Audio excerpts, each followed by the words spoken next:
Bonjour à tous et bienvenue sur ma chaîne pour cette nouvelle vidéo dédiée à la Bugatti Type 50 au 28e de marque Porsche. Il y a plus de 36 ans que j'ai acheté cette maquette qui comporte plus de 1600 pièces et elle n'est toujours pas achevée. J'ai commencé à la monter en 90 en construisant out of the box. Je manquais à l'époque cruellement d'expérience et surtout de documents de référence, en dehors de quelques livres. Internet, souvenez-vous, n'était pas encore né. Je voyais bien cependant que de nombreux éléments, notamment les parties métalliques, avaient été très simplifiés. Elles manquaient de relief. Et j'avais aussi l'impression qu'il manquait de nombreux détails, en particulier sur le moteur. Mais à l'époque, cela ne m'avait pas tracassé. Je n'avais pas encore le niveau d'exigence qui m'anime aujourd'hui. Les aléas de la vie m'ayant conduit 2 ans plus tard à déménager et changer d'orientation professionnelle, j'ai délaissé cette maquette inachevée pendant 24 ans, au cours desquels elle a copieusement pris la poussière sur son étagère. Début 2016, je décidai de reprendre le montage, et ce depuis zéro. Le premier travail fut de tout démonter, tout ce que j'avais assemblé, en référençant toutes les pièces, de tout nettoyer, et parallèlement d'accumuler le maximum de documentation possible. Puis je commençai le remontage par l'assemblage du châssis et du moteur, que je décidais de détailler au maximum et de rendre plus fidèle au réel. Je disposais pour ce faire d'une copieuse documentation, les articles et photos de cette splendide voiture ne manquant pas sur Internet, non plus que les livres dédiés aux automobiles Bugatti. J'avais aussi acquis le DVD dédié au montage de la Bugatti Type 50 de Porsche, édité par Paul Koo, un Américain passionné de la marque. Et enfin, je m'étais doté de tout un arsenal d'outils de modélisme, mais je manquais encore sérieusement d'expérience et d'habileté. 3 ans plus tard, j'en arrivais à ce que je vais vous présenter dans cette première série de vidéos. Mais, à court d'idées pour améliorer ma production de nouvelles pièces pour cette maquette, elle retrouva son étagère début 2019 en attente d'inspiration et d'un nouvel élan. Et en attendant, elle a repris copieusement la poussière, comme je vais maintenant vous le montrer. Ceci étant dit, à l'heure où je publie ce chapitre 1 de la résurrection, j'ai largement amélioré mes compétences en acquérant et maîtrisant de nouvelles techniques au fil du montage de plusieurs modèles réduits ou un 24e réalisé depuis.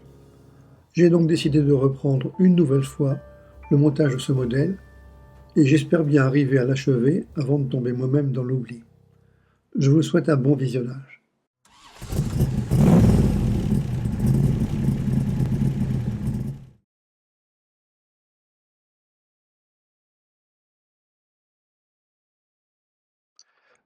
Voici l'état de la maquette en janvier 2026, juste sortie de son étagère où elle prenait la poussière depuis près de 7 ans. Et vous allez voir qu'il y a du boulot à faire pour lui rendre la propreté qu'elle avait quand j'ai interrompu son montage en 2019.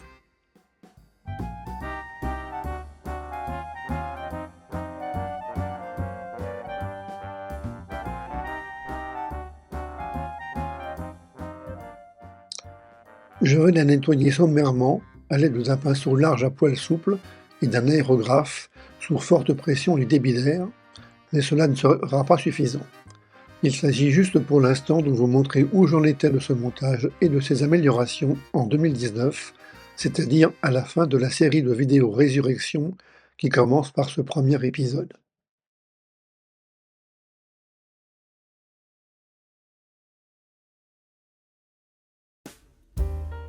Voilà, la maquette est maintenant un peu plus propre et présentable.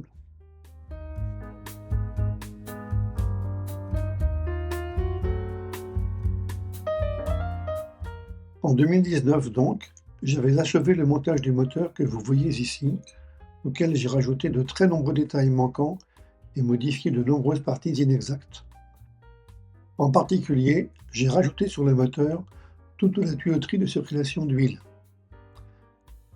J'ai aussi rajouté le chaînage d'accélération qui est fonctionnel. L'appui sur la pédale d'accélération actionne les manetons des 2 carburateurs et ceux du compresseur.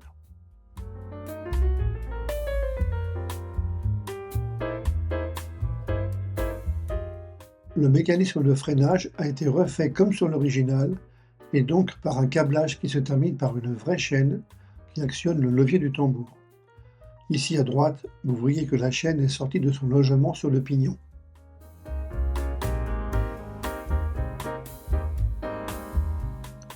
Sur cette vue à l'avant gauche, vous voyez nettement mieux le câblage des freins avec la chaîne, le pignon et le câble.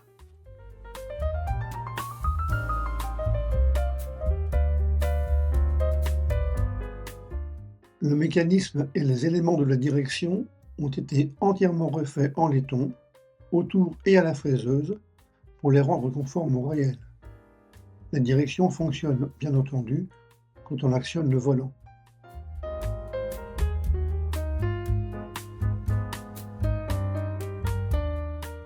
Ici, vous voyez une partie du poste conducteur, loin d'être achevée. Le levier de frein à main a été entièrement refait en scratch à partir de laiton, de cordes à piano en acier et de plastique. Il comprend un bouton d'actionnement qui libère la came de son rochet et permet de serrer ou desserrer le frein à main. Beaucoup de câbles électriques sont à poste, comme ceux qui iront aux deux batteries qui ne sont pas encore fabriqués. Le train arrière et le différentiel ont été améliorés, ainsi que tout le système d'amortisseur, le circuit de freinage, le circuit de distribution de carburant, et ainsi de suite.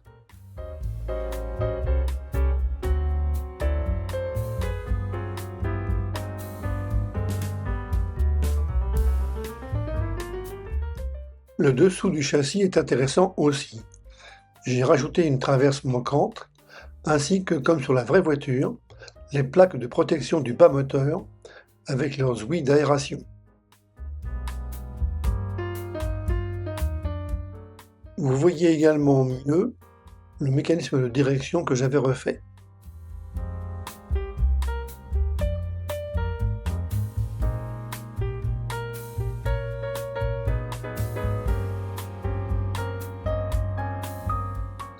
Il y a beaucoup de pièces que j'avais faites à l'époque en scratch et qui ne me conviennent plus, mon niveau en modélisme ayant progressé.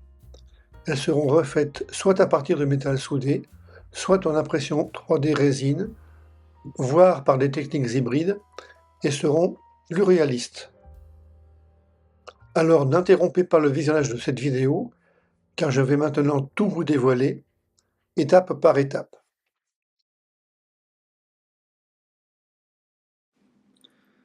Une dernière petite parenthèse avant d'entrer dans le vif du sujet. Lorsque j'ai repris le montage en 2016, je n'imaginais pas qu'un jour je pourrais vouloir en tirer des vidéos YouTube. Et même initialement, je n'ai pas pris de photos, jusqu'à ce que, désireux de partager mon expérience et gagner quelques précieux conseils, je m'inscrive sur un forum de modélisme britannique, britmodeller.com, que je vous recommande chaudement. C'est pour cette raison que vous ne verrez pas de photographie des premières phases de l'assemblage du bloc moteur et du châssis, pourtant très intéressantes. Mais comme je dispose d'un autre kit édité par Porsche du moteur tout seul de cette Bugatti au 1/8, promis, cela fera l'objet d'une vidéo distincte. C'est aussi pour cette raison que cette première vidéo se présente, à l'exception de quelques séquences, comme un diaporama de toutes les photos que j'ai prises du montage lorsque j'alimentais mon fil de discussion sur le site que je viens de mentionner. En revanche, toute la suite des opérations, l'hyper-détaillage du moteur et dans le chapitre 2, celui du châssis, vous seront présentés de façon exhaustive. En ce qui concerne le moteur, j'avais déjà assemblé entièrement le bloc avec ses cylindres, pistons, soupapes, vilebrequin, arbre à cam, boîte de vitesse, engrenage, ventilateur, et le tout fonctionnel. Pour vous mettre l'eau à la bouche, je vais vous montrer dans quelques instants ces phases d'assemblage non photographiées sur des scans de la notice d'assemblage Porsche, afin que les plus profanes d'entre vous puissent se faire une idée de la complexité de ces maquettes à grande échelle. Une dernière chose, cette vidéo étant divisée en chapitres, bien délimités dans la zone description, vous pouvez aisément sauter les parties de cette vidéo qui ne vous intéressent pas, vous rendre directement sur celle qui vous tente et revoir à l'infini celle que vous avez le plus aimée ou dont vous voudriez vous inspirer. N'hésitez pas à poser toutes les questions que vous voulez dans la zone des commentaires, j'y répondrai de mon mieux. Et surtout, abonnez-vous et n'oubliez pas d'activer la petite cloche de notification, pour être prévenu de la date de sortie des prochaines vidéos. Entrons maintenant dans le vif du sujet. Le bloc moteur est tout juste assemblé et peint, et c'est seulement à partir de ce point que j'ai commencé, malheureusement, à prendre des photos. Les quelques diapos suivantes vont vous montrer d'abord les grappes de pièces fournies dans la boîte pour le moteur, puis les pages de la notice relatives à son montage, dont certaines ont conduit à ce résultat. D'abord les pièces du moteur. Ici la quincaillerie, avec différents types de vis, un tournevis pour vis à tête hexagonale et une clé. Les deux pièces constituant le bloc moteur, en haut la partie intérieure et en bas le bloc extérieur. La grappe de pièces composant le vilebrequin, les bielles, les paliers et les câbles d'arbre à gamme, plus diverses babioles. Les pistons, les emblèmes Bugatti et diverses pièces métalliques de fixation. Chemise des cylindres et segments des pistons. Tout le système des soupapes d'admission et d'échappement. Toutes les pièces du compresseur, de la pompe à huile et des carburateurs, le support des collecteurs d'échappement et divers pignons. Diverses pièces du moteur, comme les panneaux de visite, les couvre-culasses, les supports d'arbre à câble et des carters divers. Le carter d'embrayage, le démarreur électrique, le volant moteur, le dessus du bloc moteur, des pièces d'accouplement avec l'arbre de transmission, etc. La courroie de ventilateur, les câbles d'allumage et des tuyaux de raccordement, ainsi qu'une pièce d'accouplement. Et enfin, divers éléments métalliques bien répertoriés.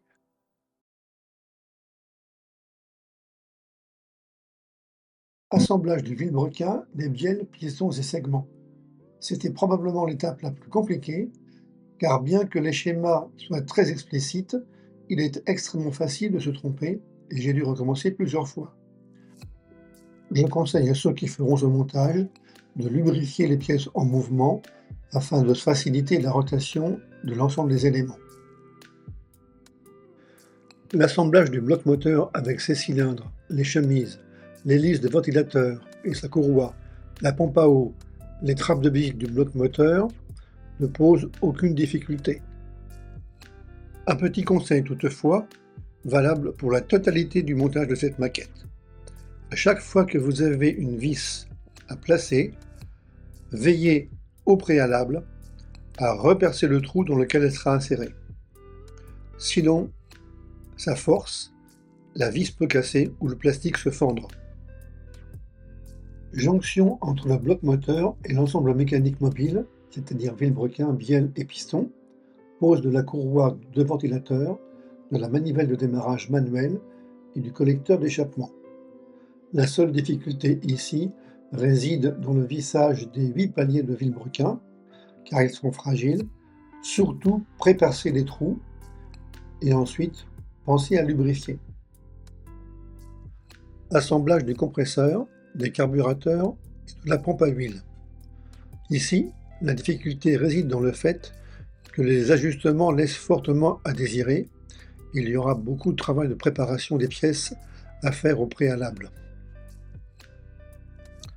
Assemblage et montage des arbres à cames, des soupapes avec le ressort, le tout parfaitement fonctionnel, et montage du distributeur. Vous noterez ici qu'il n'y a pas de culbuteur, les soupapes sont actionnées par des poussoirs, eux-mêmes actionnés par les cames de l'arbre. L'installation du compresseur et des carburateurs, de la pompe à huile, de la ligne supérieure de refroidissement d'eau, du distributeur et des couvercles de culasse n'est pas encore faite à ce stade de mon montage. Assemblage du volant magnétique qui incorpore l'embrayage par disques empilés et du début de la transmission dans le carter, ainsi que montage du démarreur. Le couplage avec l'arbre de transmission et la jonction de ces organes avec le bloc moteur n'est pas faite non plus à ce stade du montage. Comme annoncé par le titre de cette vidéo, nous allons traiter maintenant de la finition du moteur et de l'ajout de nombreux détails. Commençons par le bouchonnage des 4 panneaux de visite du bloc moteur. Le bouchonnage est une technique de finition d'une surface métallique que les anglo-saxons appellent engine turning. Il est réalisé avec une brosse abrasive montée sur un outil rotatif, réalisant des motifs circulaires, en tourbillon, très régulièrement espacés, qui se recouvrent, en partie, et donnent une finition texturée. Très utilisé dans l'industrie automobile de luxe au début du XXe siècle, on l'utilisait sur de l'aluminium ou de l'acier, essentiellement pour les tableaux de bord, les panneaux de pare-feu ou les surfaces planes et vastes de blocs moteurs, dans un but évidemment esthétique. Alors, comment ai-je procédé? À l'époque, je ne possédais pas encore de fraiseuse à métaux avec une table croisée indexable. J'avais acquis quelques années plus tôt un Multitool Unimat 1 classique 601. J'ai utilisé sa partie fraiseuse et bricolé une table croisée rudimentaire avec les éléments du coffret. Puis, j'ai monté une brossette métallique de marque Dremel d'environ 5 mm de diamètre dans le mandrin. Et j'ai fait des essais de brossage de surface d'une plaque d'aluminium en utilisant ma table croisée pour créer des offsets d'1 demi-diamètre sur les rangées et les colonnes que j'ai usinées. Cela fonctionnait bien, mais il fallait améliorer et la régularité et le décalage des patterns, ainsi que diminuer leur diamètre.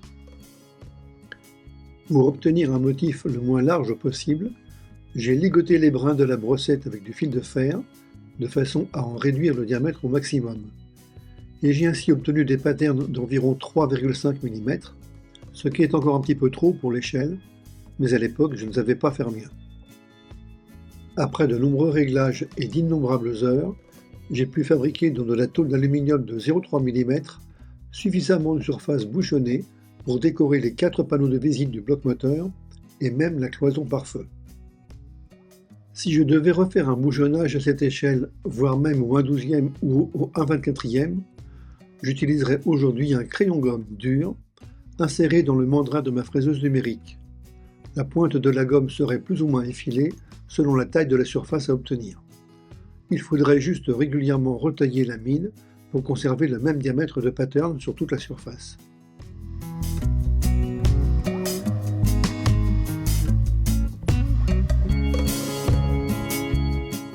Fabrication des panneaux de visite. Le travail suivant a été très simple. J'ai découpé dans la plaque bouchonnée des panneaux de taille appropriée et les ai collés à la cyano sur les panneaux de visite. J'ai peint ensuite en rouge le fond du médaillon ovale Bugatti qui orne chacun des 4 panneaux et je les ai collés au centre des panneaux. Enfin, ces derniers ont été collés sur le bloc.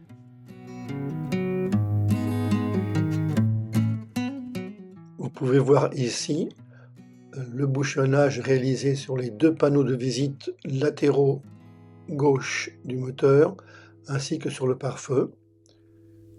Le tout est monté sur le châssis.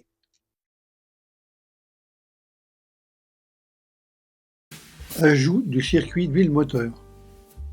Tuyauterie du côté droit. Voici une photo d'ensemble du côté droit du vrai moteur, ici sur une Bugatti Type 50 Roadster. On peut noter en avant la pompe à huile et, partant du dessus, de la tuyauterie de circulation d'huile, ainsi que, au milieu, celle qui la relie à l'arrière du système de circulation de l'huile moteur, en partie cachée par le compresseur. Cette partie centrale reliant l'avant et l'arrière de la tuyauterie forme d'ailleurs une boucle à peu près en son milieu, comme le montre cette photo. J'ai donc essayé de reproduire au mieux toute cette plomberie.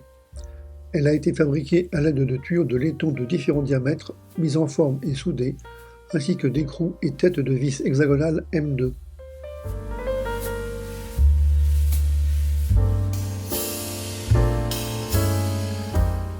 Le couvercle de la pompe à huile a été posé et cette dernière a été raccordée à la tuyauterie posée juste auparavant. Ici, j'ai raccordé la tuyauterie arrière à la pompe à huile par le biais d'un tuyau décrivant une boucle à peu près en son milieu, comme sur le moteur original.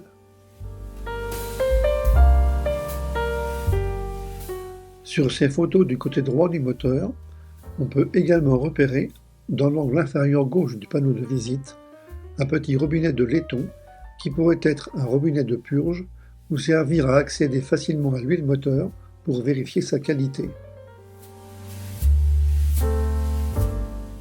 J'en ai donc fabriqué un à partir de diverses pièces de laiton soudées et mises en forme à la lime, et je l'ai installé.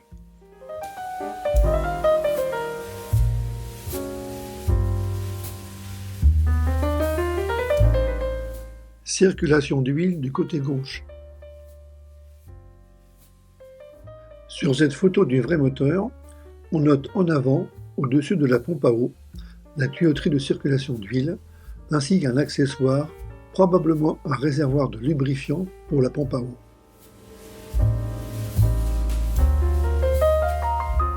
Il est mieux visible ici, au bout de la flèche rouge.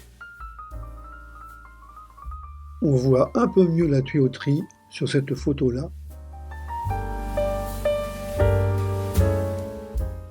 J'ai donc installé la pompe à eau, à laquelle j'ai rajouté son réservoir de lubrifiant, et fabriqué la partie avant de la tuyauterie de circulation d'huile moteur. Sur cette photo rapprochée de la pompe à eau, on note qu'il y a également, à sa partie inférieure, un robinet de purge en laiton.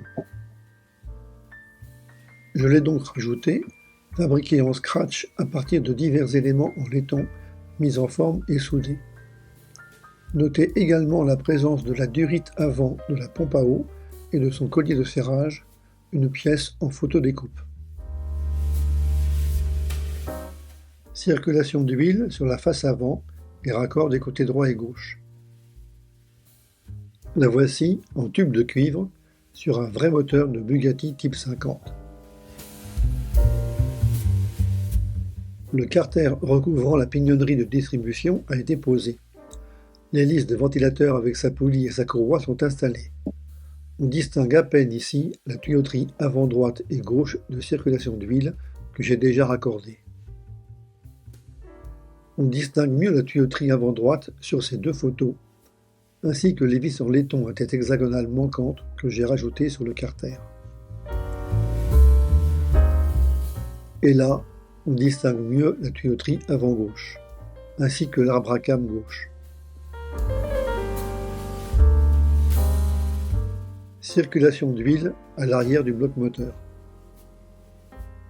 Voici la tuyauterie en cuivre du circuit d'huile sur la face arrière du vrai moteur. Comme pour le reste de la tuyauterie, tout ici a été fabriqué en utilisant différents tubes, écrous, vis et tiges en laiton, mis en forme et soudés.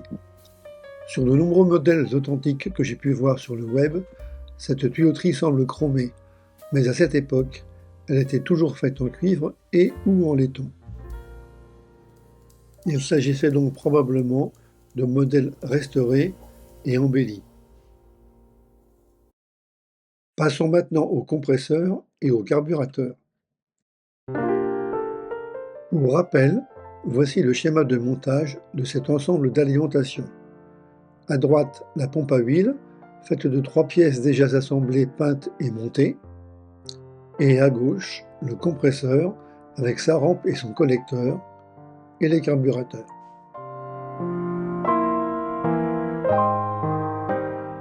Ici, j'ai assemblé les pièces du compresseur et de la rampe d'admission, et j'ai peint l'ensemble couleur aluminium. Les têtes de vis ont été peintes en noir. Assemblage des carburateurs de marque Schaebler en 2 parties et début de mise en peinture. Quand on les compare aux vrais carburateurs, on ne peut être que déçu par le manque de détails de ces pièces. Si j'avais disposé de ces photos lorsque j'ai fait le montage en 2016, j'aurais tout fabriqué depuis zéro. Il n'est d'ailleurs pas exclu que je les refasse entièrement lorsque je reprendrai ce montage. Par ailleurs, pour un modèle ou un huitième, le manque de détails de cette partie moteur est inacceptable. Je vais donc rajouter d'une part la tringlerie d'accélération, d'autre part les lignes d'alimentation au carburant. Les voici sur le vrai moteur en vue d'ensemble. et sur ces 4 photos rapprochées qui en montrent le détail. On distingue bien le chaînage, le détail des connecteurs, des manetons, etc.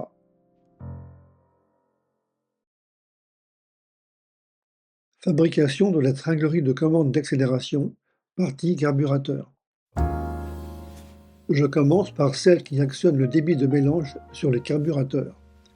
On commence à la voir sur cette photo du vrai moteur, où l'on peut remarquer un maneton installé sur le carburateur avant, à droite. Et d'abord, je fabrique des manetons. Chaque maneton, désolé pour la photo floue, est fabriqué à partir de tubes d'aluminium, de petites vis M08 et de rondelles de 1 mm, plus une platine, le maneton, façonnée dans de la tôle d'aluminium de 0,3 mm. Il est conçu pour pouvoir s'articuler. Là encore, ce sont des pièces que je referai pour plus de réalisme. Un premier carburateur, sans sa cuve, a été installé sous le compresseur et son maneton a été rajouté.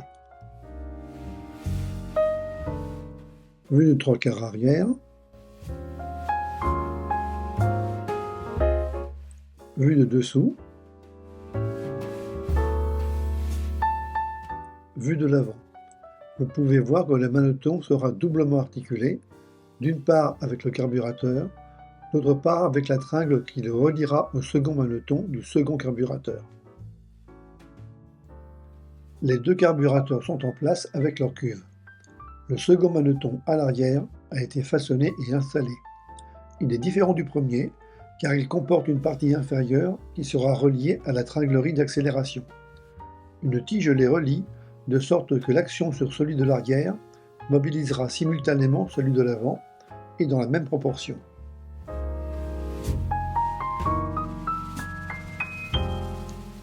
Vue rapprochée après mise en peinture du maneton avant et du maneton du carburateur arrière.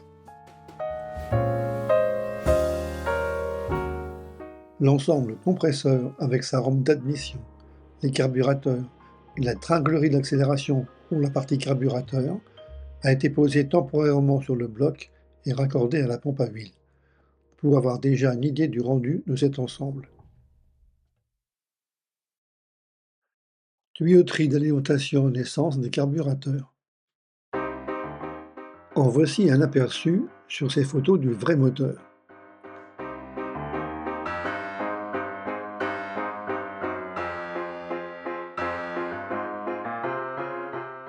Je fabrique donc cette ligne d'arrivée d'essence qui se distribue aux 2 carburateurs à partir de tubes de laiton, de fils de cuivre et d'écrous en laiton, et je l'adapte en place à l'extrémité avant de chaque carburateur.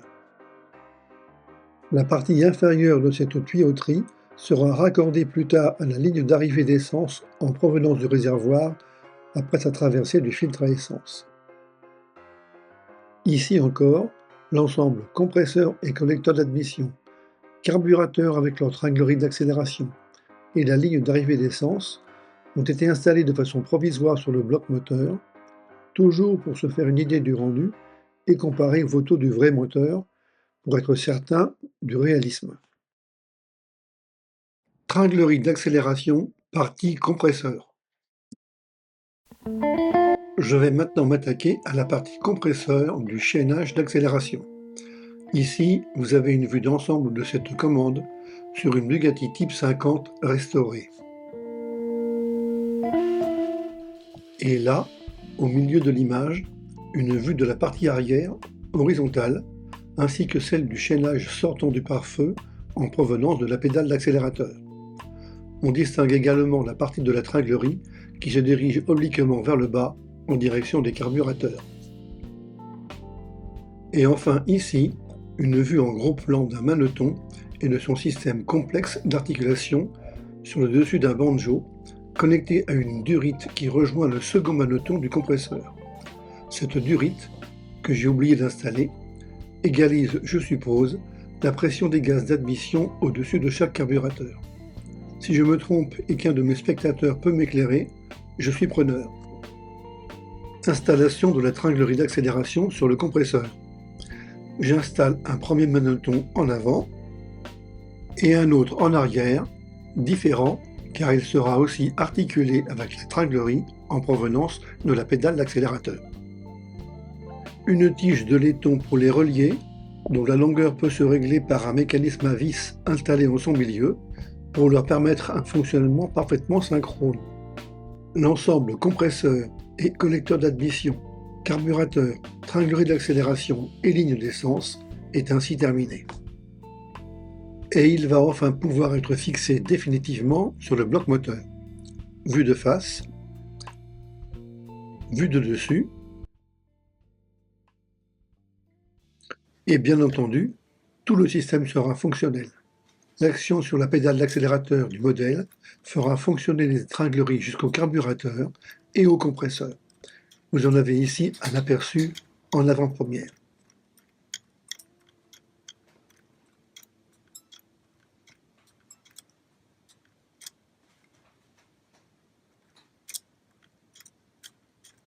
Amélioration et pose des couvercles de culasse. Voici le couvercle de culasse du kit Porsche. Ce sont deux pièces en plastique un peu granuleux et elles sont légèrement vrillées dans le sens de la longueur. Cela ne se voit pas sur la photo et quand on les pose sur les culasses, rien n'est bien jointif. J'ai donc dû et réussi à y remédier. Les vis qui fixent ces couvre-culasses sur les culasses sont simulées sur le dessus, ce qui n'est pas très esthétique. Le couvre-culasse de droite présente à l'arrière un orifice dans lequel viendra se loger le distributeur.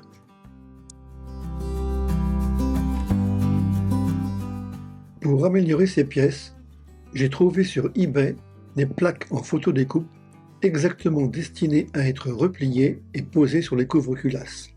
Elles sont perforées à l'endroit exact des vis de fixation moulées sur les pièces du kit et pour la partie droite, à l'endroit où se fixera le distributeur.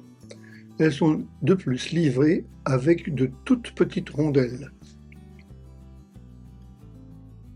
J'ai mis en forme ces plaques en photodécoupe, non sans difficulté car elles sont faites dans un métal dur difficile à plier, puis je les ai posées par-dessus les pièces du kit pour vérifier leur ajustement. J'ai alors pu supprimer sur chacune des pièces du kit les 4 fausses vis de fixation et j'ai percé des trous de 1 mm à ces endroits. J'ai ainsi pu fixer les pièces métalliques sur les pièces du kit avec 4 vis laiton M1 traversant une rondelle métal. Les vis ont été sécurisées par en dessous des couvre-culasses avec des écrous M1. Par ailleurs, sur l'avant semi-cylindrique des couvre-culasses, j'ai remplacé les fausses vis par des vis à tête hexagonale M1 en laiton. Sur le couvre-culasse droit, vous voyez que j'ai déjà posé le corps de distributeur. Il manque encore la tête de Delco. Ce couvre-culasse droit comporte également, au niveau des premières et troisièmes vis de fixation, de petits passe-câbles cylindriques réalisés en tôle d'aluminium de 0,3 mm, qui serviront ultérieurement à fixer le câble reliant le thermostat d'eau de refroidissement du radiateur au tableau de bord.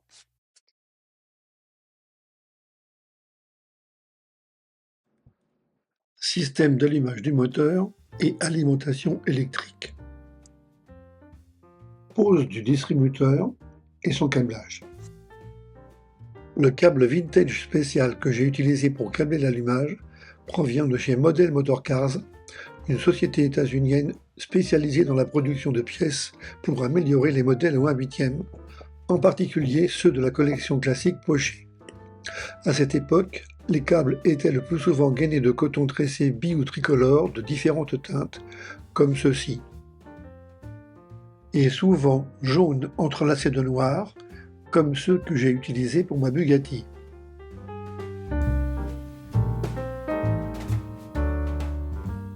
Comme sur cette vraie Bugatti Type 50.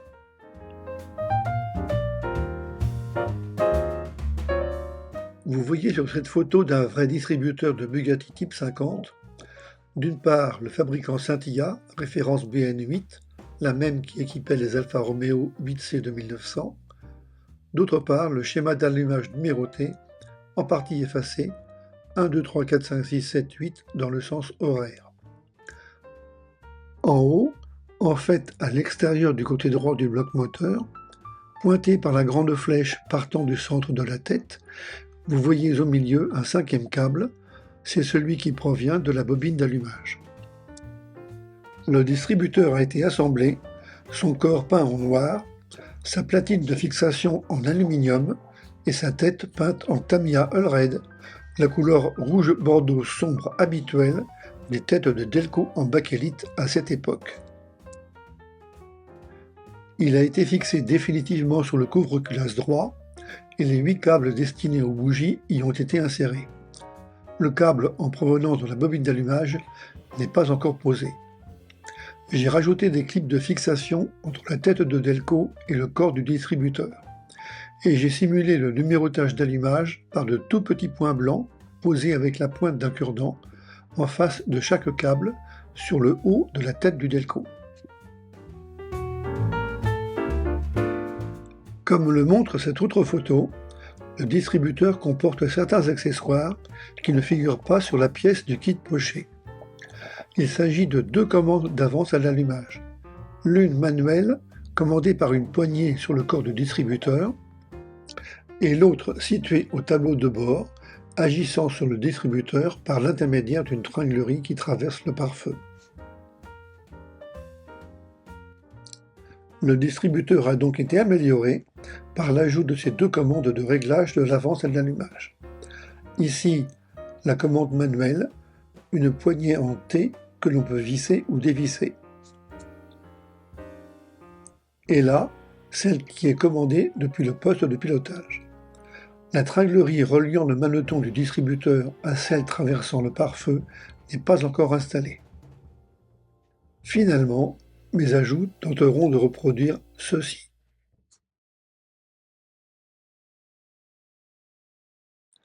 Fabrication des bougies. Les bougies d'allumage ont été fabriquées sur la base de photos de bougies anciennes de marque Champion haute performance de type L10S en utilisant du fil de laiton, du tube de laiton, des écrous en laiton et du fil de cuivre. D'après mes recherches, c'est ce type de bougie qui était utilisé sur les Bugatti à l'époque. Une tige de laiton de 0,6 mm a été introduite dans un tube de laiton de 1 mm qui a lui-même été introduit dans un tube de laiton de 2 mm, dont l'extrémité a été filetée à l'aide d'un mini-tarot. Et ensuite, un fil de cuivre a été enfilé à l'extrémité filetée, entre les 2 tubes, après avoir été aplati et recourbé, afin de simuler l'électrode de la bougie. Enfin, un écrou laiton de 3 mm a été percé à 1,5 mm en son centre pour s'enfiler sur la tige de 1 mm et venir en buter sur le tube fileté de 2 mm, simulant ainsi la partie hexagonale de la bougie.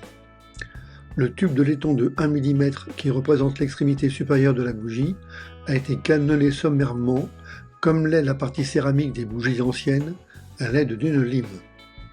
Chaque bougie mesure environ 10 mm de haut.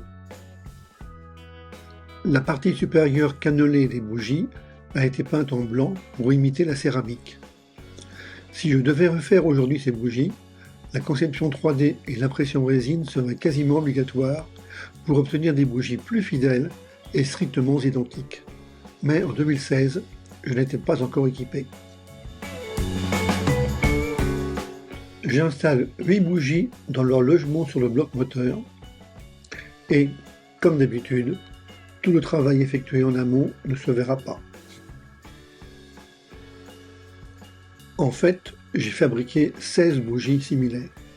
Les 8 premières ont trouvé place sur le bloc moteur et les 8 autres seront fixées sur ce rack qui prendra place sur la cloison pare-feu. Ce seront les bougies de rechange.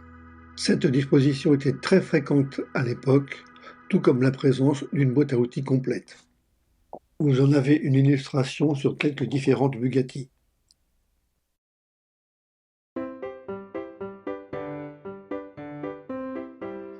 Pour fabriquer les connecteurs de câbles d'allumage aux bougies, je me suis inspiré de cette photographie. J'ai fabriqué 8 connecteurs de bougies en utilisant une section de 4 mm de long de tube aluminium, de diamètre 2 extérieur, 1,2 intérieur, en fait beaucoup trop épais pour cette échelle. À l'une des extrémités, j'ai enfilé une longueur de câble de bougie et je l'ai serti à la pince. L'autre extrémité a été aplatie, sa forme arrondie à la lime, et elle a été percée au centre à un peu plus de 0,6 mm pour pouvoir se clipser sur le haut des bougies que j'avais fabriquées. Ces connecteurs seront probablement refaits.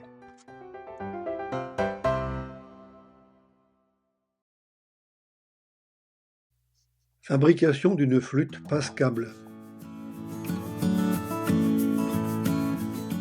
Avant de pouvoir relier les câbles d'allumage partant de la magnéto aux bougies déjà installées, il fallait fabriquer un élément essentiel pour une circulation propre et esthétique de ces câbles d'allumage, la flûte. Il s'agit d'un long tube en aluminium percé de 7 orifices sur sa longueur, par lesquels ressortiront les 7 premiers câbles destinés aux cylindres les plus en arrière. Le câble destiné à la première bougie avant sortira, lui, par l'extrémité avant de la flûte, comme l'illustrent ces photos d'un vrai moteur. J'ai donc fabriqué cette flûte dans un tube d'aluminium de 4 mm de diamètre, percé de 7 orifices régulièrement répartis. Comme vous avez pu le voir sur les photos précédentes, la flûte passe-câble est maintenue sur le couvre-culasse droit par l'intermédiaire de 2 platines, presque complètement circulaires, elles-mêmes boulonnées sur le couvre-culasse. Ces platines forment en quelque sorte des pinces. Je les ai fabriquées en tôle d'aluminium de 0,3 mm sur le modèle des designs 3D que vous venez de voir défiler. Et pour le fun, un petit clip vidéo montrant l'assemblage sur le couvre-culasse.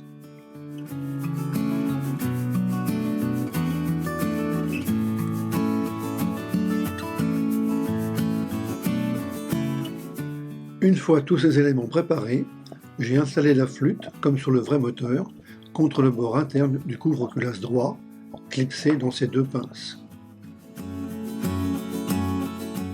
Enfin, tout le câblage a été complété. Les 8 câbles d'allumage en provenance de la magnéto ont été organisés et insérés dans l'orifice arrière de la flûte, puis les cosses des 8 câbles de bougie ont été clipsées sur les têtes, et les extrémités des câbles enfilés dans les trous correspondants.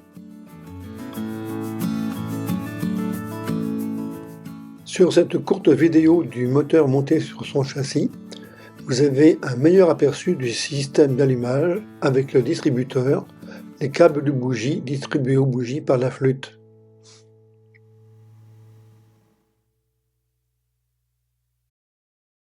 Et le démarreur électrique et l'alternateur, où sont-ils passés? Voici un petit rappel du schéma de montage du démarreur, entre autres. Eh bien, le démarreur en 2 parties a été assemblé et peint. Puis, il a été installé dans le carter d'embrayage et de transmission, dont voici les 2 pièces qui le composent. Sur cette dernière photo, prise bien plus tard au cours du montage, vous pouvez voir le démarreur en partie câblé, installé dans le carter d'embrayage.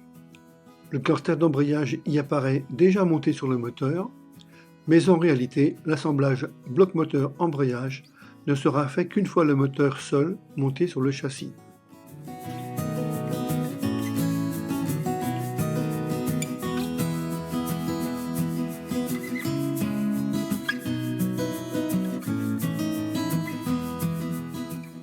Quant à l'alternateur, eh bien, il n'y en a pas sur cette voiture, car cet équipement n'est apparu sur les voitures qu'à partir de 1960. Ceci dit, il y avait à la place une dynamo qui, sur cette Bugatti Type 50, était de marque Scintilla, d'un diamètre de 125 mm et délivrait un courant continu de 20 A sous une tension de 12 volts. Elle rechargeait la batterie de démarrage et alimentait le système d'allumage par bobine. Voici une photo de la dynamo d'origine. Sur cette Bugatti Type 50, elle était située contre l'intérieur du longeron principal droit et munie à son extrémité avant d'une poulie entraînée par une courroie directement reliée à la poulie placée sur l'arbre de transmission à la sortie du carter d'embrayage, juste avant l'accouplement avec l'arbre de transmission au pont arrière. La voici sur mon modèle. Collecteur de refroidissement de l'eau du moteur. Vous l'avez déjà vu sur plusieurs photos depuis le début de cette vidéo. Il s'agit de cette rampe chromée à 4 branches, partant du dessus du bloc moteur, à gauche de la ligne des bougies, et qui se prolonge en avant par une durite caoutchouc qui se connectera au radiateur. Réglage de la tension de courroie du ventilateur.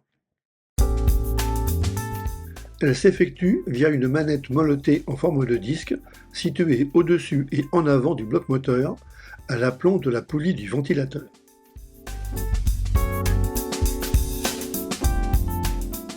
En voici un autre exemple, un peu différent et plus glamour, mais probablement pas fidèle à l'origine, sur une Type 50 en cours de restauration. Cette pièce n'existant pas dans le kit poché, je l'ai bricolée de mon mieux en me référant aux premières photographies qui me semblent plus vintage.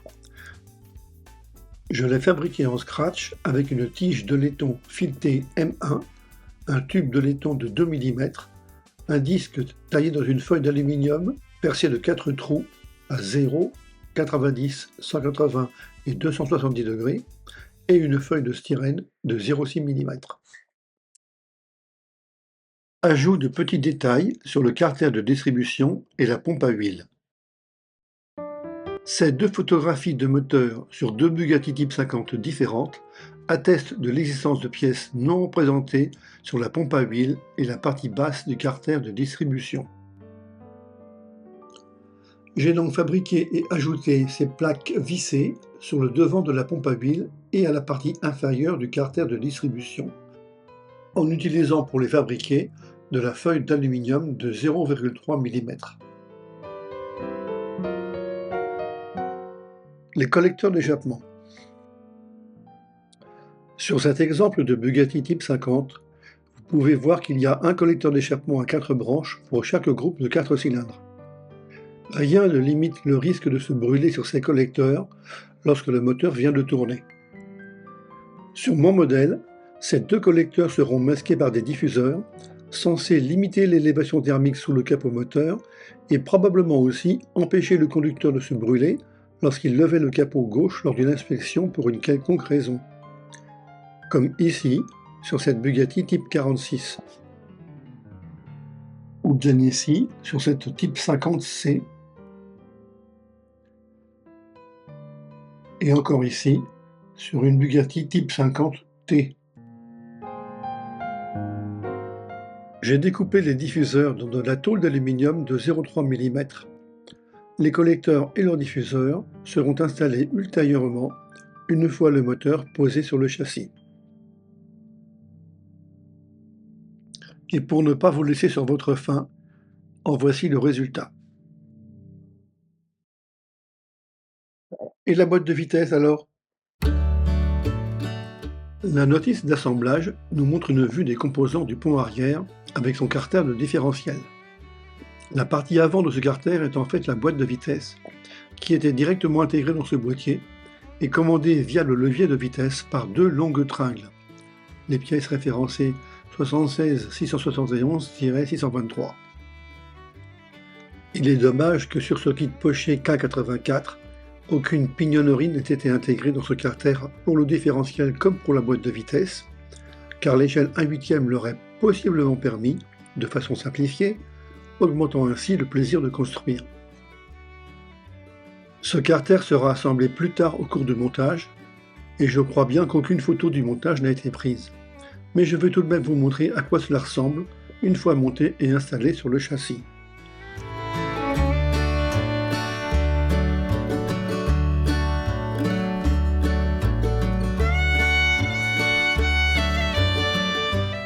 Remplacement des supports du moteur sur le châssis.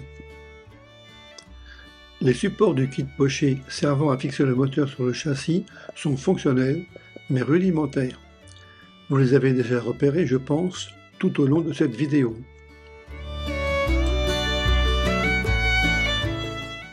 Ils vont être remplacés par des pièces moulées en bronze, réplique exacte des supports d'origine, achetés chez Model Motorcars. Les supports arrière, plus grands, sont en haut, Voici les vrais supports moteurs sur un moteur de Bugatti Type 50 en cours de reconstruction. L'image source vient du site touslesmoteurs.fr, site que je vous invite fortement à visiter, ça vaut vraiment le coup d'œil. Évidemment, maintenant, les pièces de kit poché ne soutiennent plus la comparaison. Vue d'ensemble du moteur après pose sur le châssis. À ce stade du projet Bugatti, le châssis était déjà partiellement assemblé, ce qui m'a permis d'y fixer le moteur. Au bloc duquel j'ai pu rajouter à l'arrière le carter contenant le volant moteur, l'embrayage, le démarreur et l'axe de sortie. L'axe de sortie a ensuite été accouplé à l'ensemble boîte de vitesse et pont arrière différentiel par le biais de l'arbre de transmission. Vous allez avoir un aperçu de tout cela sur les quelques photos d'ensemble qui suivent. Mais attention, les étapes et détails du montage du châssis et de la liaison moteur pont arrière que vous allez voir ne seront abordés que dans le chapitre 2 de cette histoire.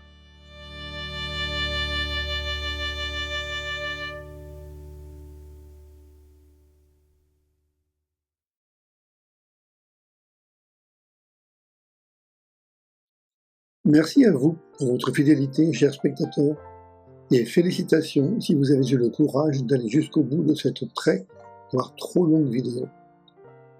La très longue introduction était nécessaire pour expliquer le destin atypique de cette maquette. Les prochains chapitres seront bien évidemment plus courts, mais tout aussi bien documentés. Pour ceux que cela intéresse et qui comprennent l'anglais, le fil de montage encore plus détaillé de cette Bugatti se trouve sur le site britmodeler.com en suivant le lien indiqué sur cette même page.